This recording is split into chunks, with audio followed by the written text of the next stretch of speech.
안녕하세요. 단밤 주식 클래스의 찐한 K입니다. 오늘은 2023년 10월 28일이고요. 예. 뭐 한 2017년, 뭐 18년도부터 이제 나왔던 얘기고, 그 다음에 뭐 최근에 이제 주가 떨어지면서 뭐 유튜브 댓글에도 이제 올라왔지만, 코오롱 그룹의 승계 과정에 또 생각보다 또 관심이 되게 많으시고, 그것 때문에 코오롱 생명과 코오롱 티슈진 주가가 안 간다.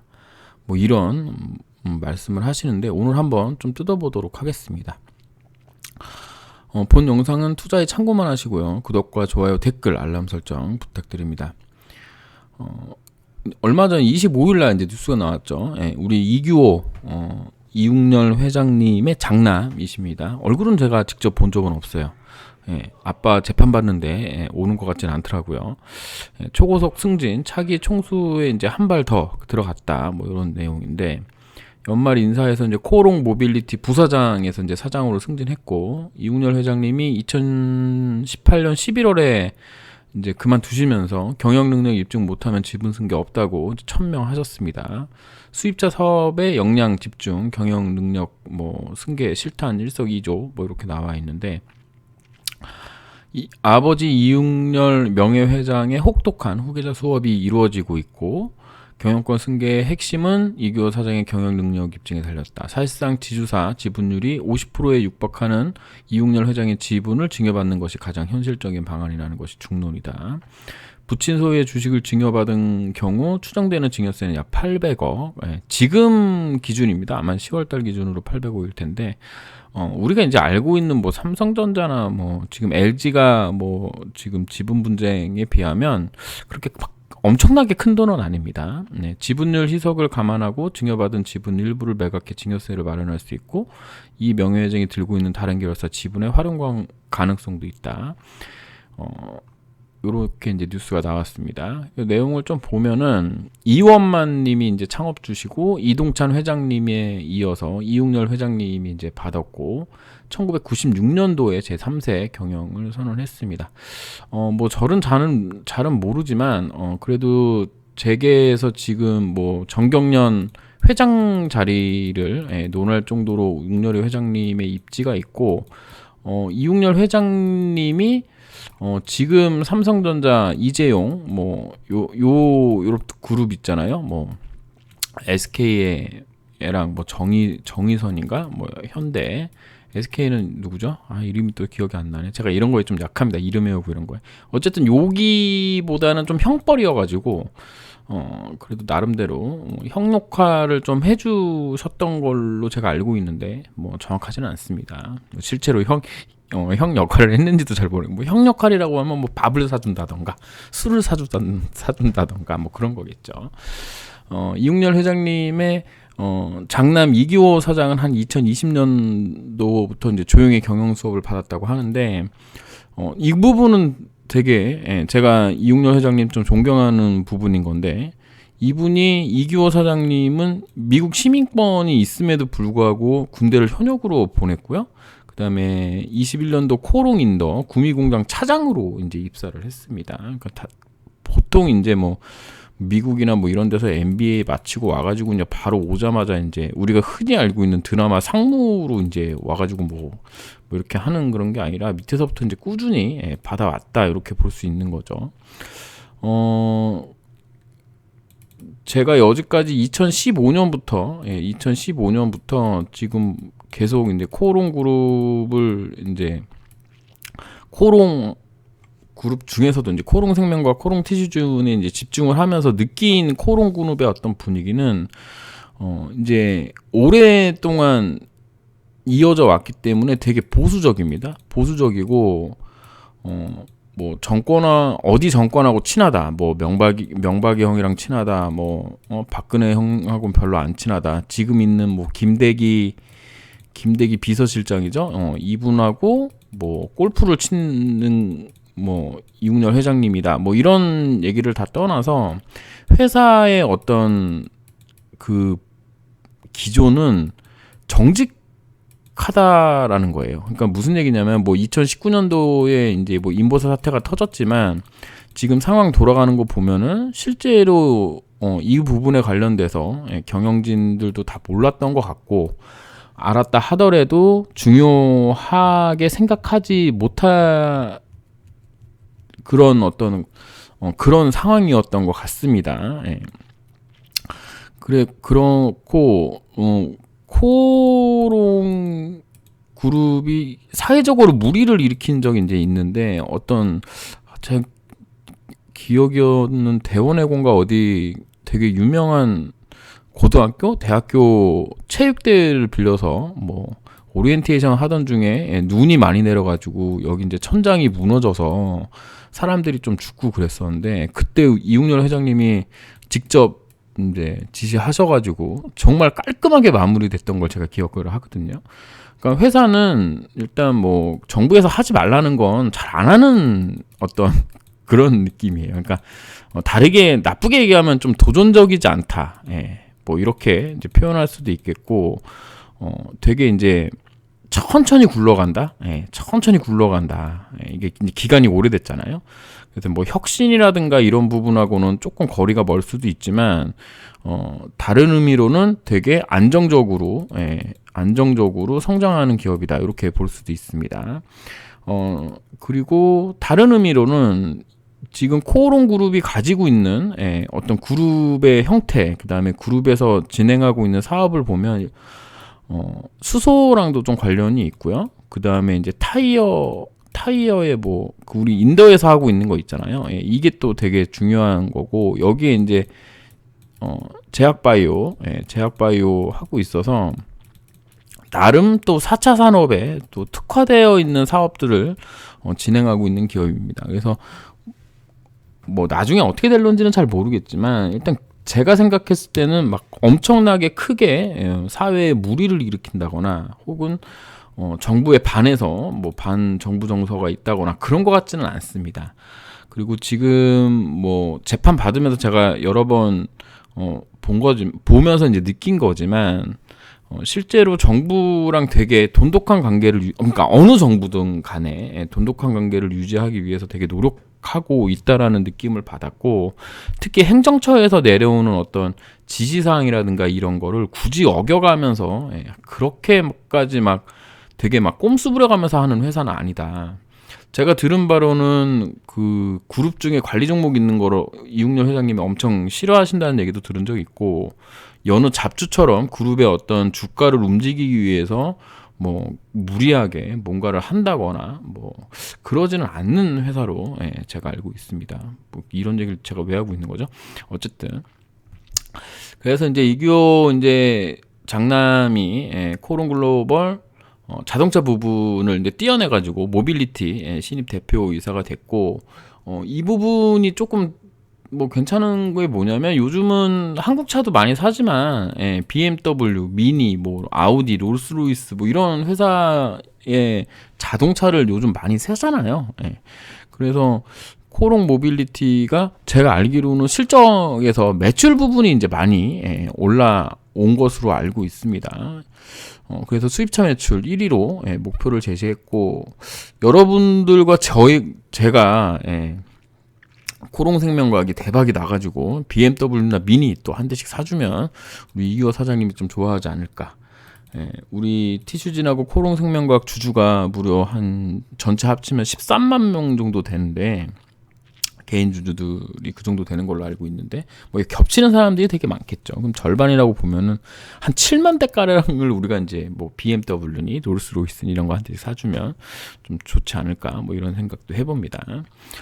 현재 이제 기업을 바라보는 높은 수준의 이제 도덕성을 요구하고 있기 때문에 뭐 꼼수 부려가지고, 예전에 이제 이재용 삼성 회장님이 SDI 상장시키면서 뭐 몇 억이 갑자기 수천억이 되고 막 그걸로 뭐 했던 거, 뭐 그게 이제 진짜인지 아닌지는 모르지만 그렇게는 안 할 것 같아요. 그래서 지금 지배 구조를 봐야 됩니다. 이게 제가 이제 매번 이제 질문을 받으면서 느꼈던 점이 뭐냐면, 코오롱 생명과학이 주가가 안 가는 게 대체 지분 관계랑 무슨 상관이 있냐는, 저는 그런 생각을 많이 했었거든요. 왜냐면 이게 지배 구조가 코오롱 주식만 있으면 이 모든 걸 다 지배할 수 있는 겁니다. 예, 이 모든 걸 지금 지배할 수 있는 상황인 건데 이게 코오롱 생명 주가가 안 가는 거랑 대체 이 코오롱의 지분을 가져가는 거랑 뭔 상관이 있는지 예, 저는 좀 이해하기는 어려웠어요. 그래서 이제 매번 아무 상관 없다라고 이제 답변을 들었는데 오늘 좀 보도록 하겠습니다. 이육렬 회장님이 지금 이육렬 전 회장님이 코오롱 지분을 49.74%로 가지고 있고 코오롱이 글로벌 75%, 모빌리티 75%, 인더스트리 33%, 플라스틱 66%, 그다음에 코오롱 생명과학 20.35%를 가지고 있는데요.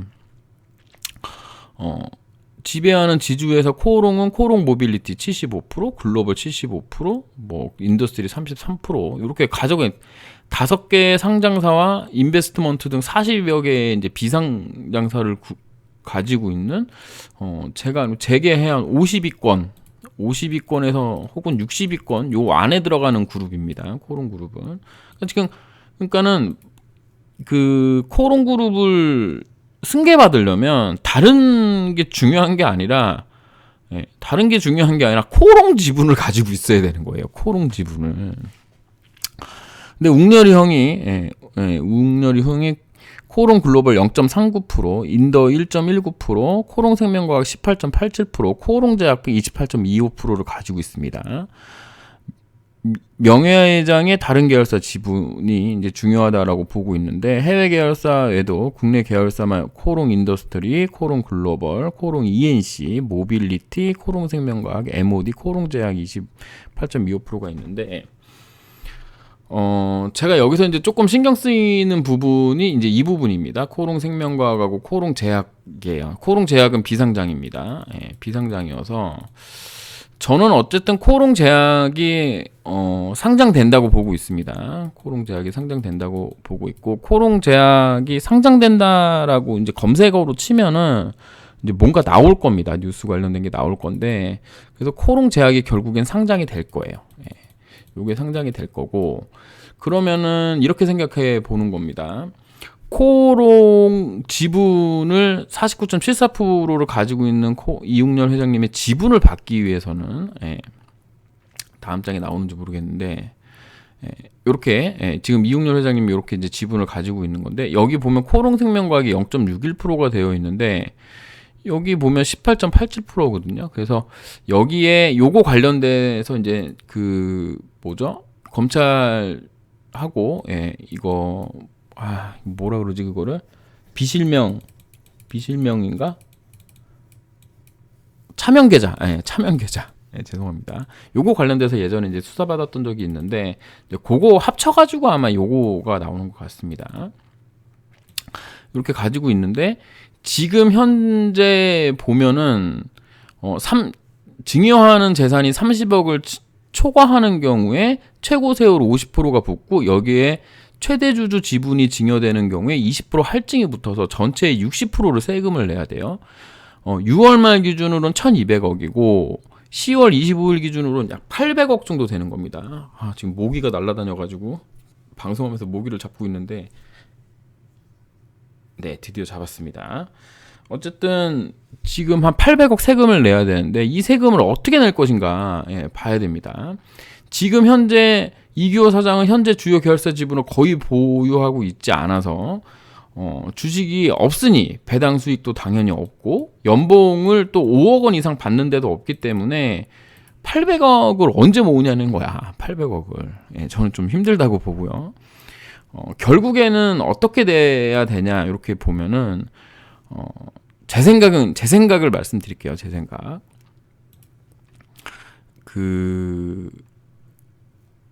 여기 보면 또 하나의 믿는 구석은 이 회장님이 들고 있는 다른 계열사 지분이다. 요런 얘기가 있죠.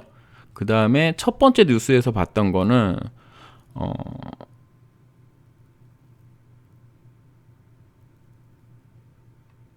첫 번째 뉴스. 여기 보면은 이 사장이 부친 소유의 주식을 증여받을 경우 추정되는 증여세는 800억 안팎인데 지분을 희석을 감안하고 증여받는 지분 일부를 매각해 증여세를 마련할 수 있고 이 명예회장이 들고 있는 다른 계열사 지분의 활용 가능성도 있다라고 얘기를 하거든요. 그러면 결국에는 코롱 지분을 바로 증여받아 가지고 800억을 내는데 코롱의 그 증여받은 지분 중에 일부를 팔아 가지고 이 800억을 낸다는 얘기는 이건 좀 아닌 것 같아요. 왜냐하면 이게 희석되는 부분이 있잖아요. 그러니까 뭐 예를 들어서 100만 주를 웅렬이 회장님이 증여를 해줘서 이거에 60만 주를 팔아가지고 증여세를 낸다? 그럼 40만 주밖에 없는 거잖아요. 100만 주로 50%라고 치면은 40만 주면은 몇 프로로 줄어드는 거예요. 25%도 안 되는 지분을 갖게 되는 겁니다. 이거는 이제 코오롱 그룹 전체가 지배 구조상 탄탄하지 않은 상황이 되는 거잖아요. 그렇기 때문에 이렇게 할 거라고는 저는 생각하지는 않습니다. 여러분들이 아빠인데 내가 그러니까 내가 이웅렬 회장인데 우리 아버지가 만들었던 그리고 우리 할아버지가 창업했던 기업의 지분을 내가 50%를 가지고 있어요. 근데 그거를 자식한테 물려줬더니 자식이 내한테 받은 거에 60%를 팔아가지고 그 그룹을 그룹에 이제 총수가 됐는데 지분율이 25%도 안 가지고 20% 정도밖에 안 가지고 있는 상황이 된 거야. 그걸 누가 좋아하겠어? 저는 안 좋아한다고 그렇게는 절대 안 된다고 생각하고, 그러면 결국엔 요거를 이웅렬 회장님이 가지고 있는 코롱 생명과학 지분을 팔아가지고 이규호 사장님한테 드린 다음에 이 돈을 가지고 상속세의 일부분을 낸다거나 코오롱 제약의 지분을 넘기고, 이건 비상장입니다. 그러니까는 정확하게 시가로 맺어지는 부분이 없는 거예요. 이거를 상속하고 이 상속한 거 가지고 코오롱 제약을 상장을 해서 주가 뻥튀기를 한 다음에 그 다음에 지분을 팔고 코오롱 제약 지분을 팔고 웅렬이형 상속세를 내는 게 이게 제가 생각했을 땐 가장 좋은 것 같아요. 그러니까 결국 코오롱 제약하고 코오롱 생명과학이 이웅렬 회장님이 코오롱 지배 구조를 4세대 이규호한테 넘기는데 중요 핵심이 될 건데, 이게 왜 가능하냐면 여러분들이 가만히 좀 생각을 해보세요. 이거 조금 뇌피셜입니다. 제가 조금 걱정되는 부분은 제 영상을 회사에서도 본단 말이야. 뭐 여러 루트로 지금 확인되고 있는데 회사에서도 2019년 이후로 제가 영상을 계속 이제 관련된 영상을 만들고 있기 때문에 회사에서 보고 있어서 뇌피셜이라는 걸 분명히 말씀드립니다. 뇌피셜. 그리고 웅렬이 형이 보시는지는 모르지만 어쨌든 뭐 어떤 식으로든 보고가 들어간다면 악의가 없다. 악의가 없다. 그냥 순수한 뇌피셜이라는 부분을 꼭 말씀드립니다. 보세요. 작년인가요? 2018년도, 2019년도, 2020년도, 2022년인가, 21년인가 100조를 선언했어요. 100조. 100조가 아니라 그 경영계획 하면서 온앤온리 하면서 100조를 얘기했나? 300조를 얘기했나? 뭐 어쨌든 엄청난 시가총액을 2028년까지 뭐 만든다 뭐 이런 얘기를 했었는데, 여기에 가장 중요한 게 티슈진하고 생명입니다. 코오롱 생명과학이에요. 얘네가 거의 그 시가총액을 이루는데 한 50% 정도를 차지하는 걸로 제가 기억을 하고 있는데, 뭐 뉴스를 찾아본 건 아닙니다. 뇌피셜이기 때문에. 그러면 보세요. 코오롱 생명과학이 지금 이대로 있는 상황에서 지분을 넘겨가지고 상속세를 조금 내겠지.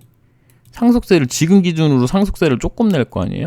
시가총액 한 3천억 정도 되는데 한 20%라고 생각을 하면은 한 600억 정도 되고, 600억에 60%를 내게 되면 360억을 내야 되니까 240억이 생겨요. 그럼 240억을 가지고 800억을 한다? 이건 말이 안 되는 거잖아요. 말이 안 됩니다. 그러면은 가장 제가 생각할 수 있는 범위 내에서 법을 어기지 않는 선에서 가장 핵심적인 거는 코오롱 제약입니다. 코오롱 제약. 저는 코오롱 제약이 100% 상장한다고 보고 있습니다. 이거는 이제 여러 이유가 있는데, 우리 이제 김선진 박사님의 그 플랫바이오인가요? 예, 이게 코오롱 제약이랑 합병을 하면서 김선진 우리 그 사장님이, 코오롱 생명과학 사장님이 코오롱 제약 3대 주주인가요? 예. 2대 주주인가요? 어쨌든 대주주가 되셨어요. 예. 대주주가 되셨고, 이 김선진 사장님이 코오롱 생명과학을 인보사 혹은 KRS 203하나 혹은 KRS 302하나로 3022인가 302하나인가 요거를 성공시켜서 능력을 인정받는다면 코오롱 제약을 상장하면서 아마 이거에 대한 어떤 보답을 이렇게 받을 거라고 생각을 합니다. 그러면은 지금 상황에서 이규호 사장이 경영 능력을 인정받아가지고 딱 웅렬 형이 규호야, 네가 이제 좀 회사도 잘 키우고 세상 돌아가는 물정도 좀 알고 그래서 내가 너에게 드디어 이제 넘겨줄 때가 되었구나. 자, 받아라 하고 코오롱 제약을 상장 전에 지분을 넘겨주는 거죠. 지분을 넘겨주는 겁니다. 요렇게 지분이 넘어가는 시기가 이제 매우 중요하겠죠. 왜냐면 코오롱 제약은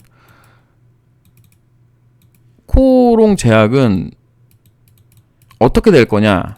이 부분도 중요합니다. 이 부분이 왜 중요하냐면, 왜 중요한가? 어쨌든 얘가 국내 인보사 판매를 맡을 확률이 되게 높아요.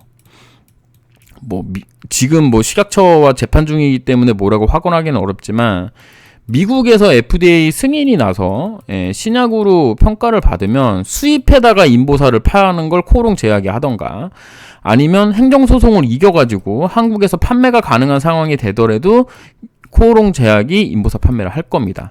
왜냐하면 그동안 이제 소규모 정형외과에 인보사 판매한 적이 있기 때문에 영업 능력은 충분히 있는 것으로 제가 알고 있고, 대형 병원까지 들어가는 상황이 된다면 코오롱 제약은 엄청나게 클 거예요. 엄청나게 클 것이고, 요걸 바탕으로 아마 상장을 할 거라고 생각을 하는데, 규호가 우리 이규호가 규호보다 제가 나이가 많으니까 우리 이규호가 빨리 경영 능력을 인정받는 거죠. 그리고 비상장일 때 지분을 넘겨받고, 이게 상장이 되면서 이 지분 넘겨받은 금액이 이제 뻥튀기가 되는 거죠. 뻥튀기가 되고, 그럼 요걸 가지고 주식담보대출을 받아가지고 상속세를 낸다거나, 이게 제가 생각했을 때 가장 합리적인 방법이라고 생각합니다.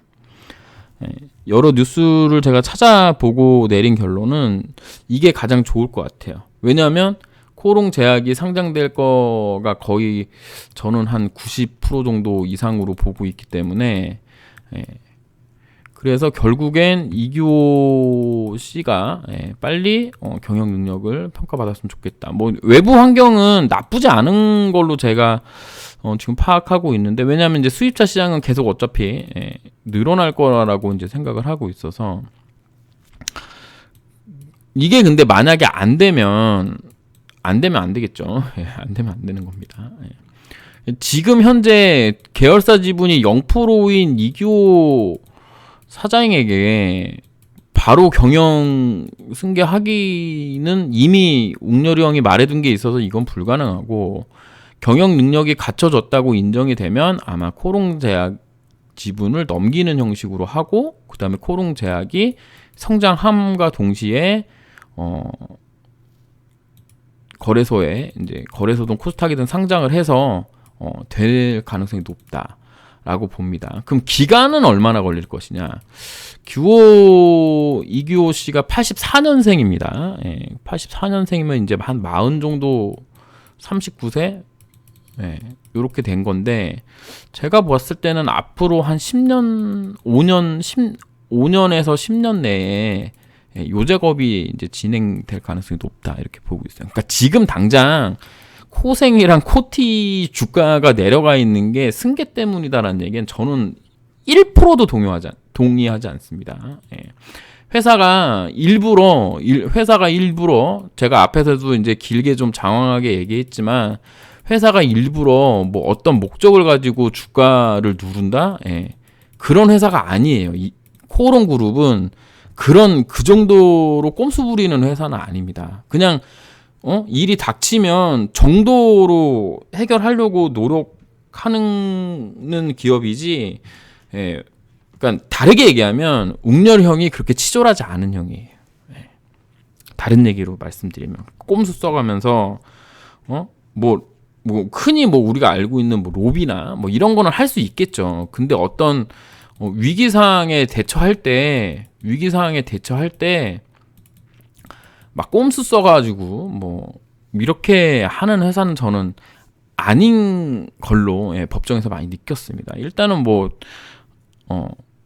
그 코오롱 생명과학 대응하는 거 보면서 물론 뭐 차명 계좌로 뭐 몇 번 수사받기도 했지만 이건 뭐 선대에서 물려받은 거 그러니까 선대에서 차명 계좌로 들고 있던 거 너한테 준 거다 뭐 이렇게 되는 거니까 그건 뭐 그렇다고 치더라도 제가 생각하기에는 회사가 일부러 주가를 눌러가면서 승계 작업을 하고 있다? 이건 좀 말이 안 됩니다. 왜냐하면 첫 번째 조건이 이규호 씨가 우리 규호가 빨리 경영 능력을 인정을 받는 게 이게 1번인 거예요. 이게 돼야 그 뒤에 이제 2번으로 뭐 아까 제가 얘기했던 뇌피셜이 됐든 아니면 회사의 공식적인 어떤 방안이 있든 아니면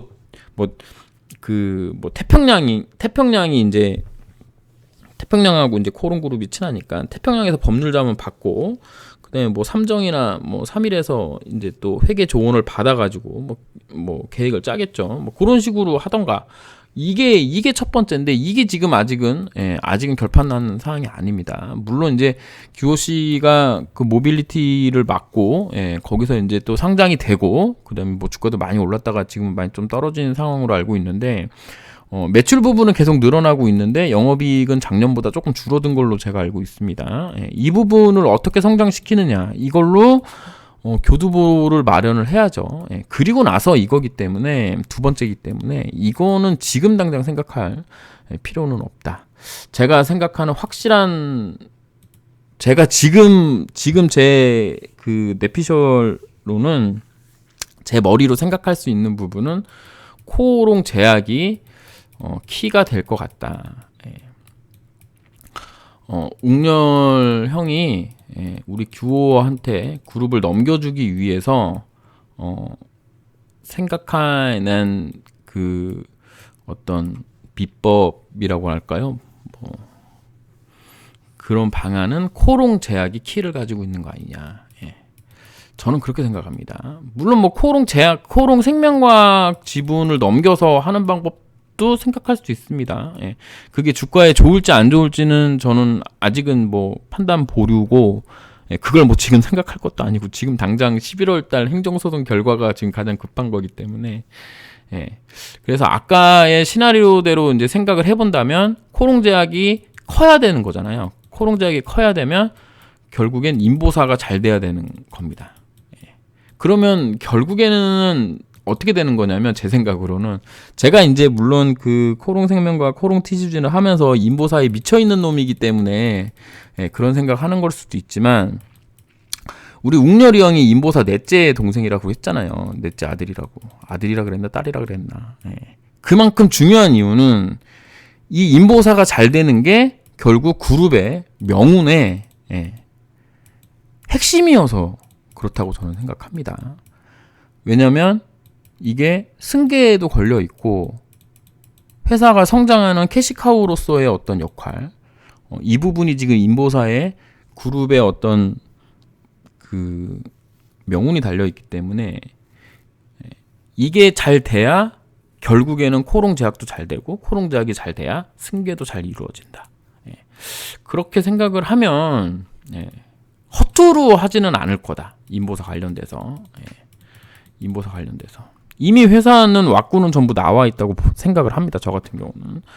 왜냐면 국내에서 허가가 났는데 미국에서 허가 안 날 가능성이 있나?